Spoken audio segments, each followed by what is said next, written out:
మిరప్పళ్ళ season వచ్చింది. So మన road మీద ఎక్కడ చూసినా కూడా మనకి మిరప్పళ్ళు కనిపిస్తున్నాయి.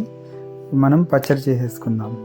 ఈ పచ్చడికి ఏం లేదు, ముందు పచ్చిమిరపకాయలన్నీ కూడా తుడుచుకొని గుడ్డతో ఈ రకంగా కట్ చేసుకుని మనం మిక్సీ వేసుకోవాలి.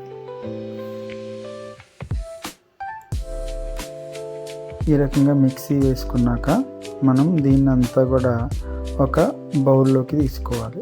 సో మిక్సీ వేసేటప్పుడు మనం కొంచెం పసుపు వేసుకుని మనం మిక్సీ వేసుకోవాలి.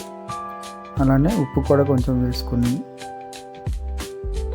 దానికి తగినంత మనం బౌల్లోకి తీసుకోవాలి.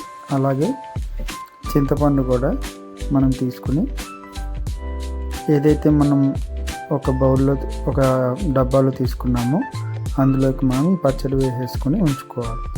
ఇది ఒక 2 days మనం ఊరనివ్వాలి.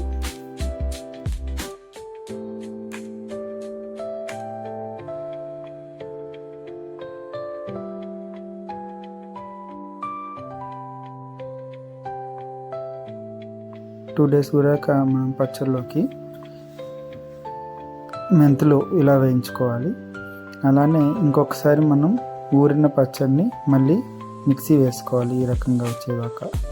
అలానే ఆవాలు కూడా మనం ఈ బ్లాక్ కలర్ని ఇంకా కొంచెం కలర్ వచ్చేలా వేయించుకోవాలి.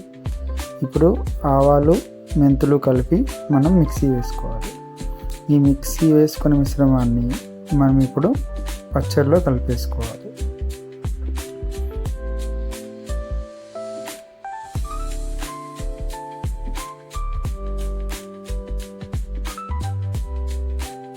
ఈ రకంగా మనం పచ్చడిలోకి మిక్సీ చేసుకున్న ఆవా మెంతి పొడిని ఇలా కలుపుకోవాలి.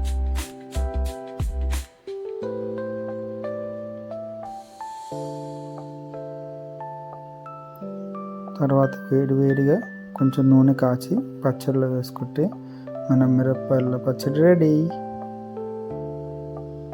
అలానే లాస్ట్లో కొంచెం ఇంగువ వేసుకుంటే టేస్ట్ అయితే అదిరిపోతుంది.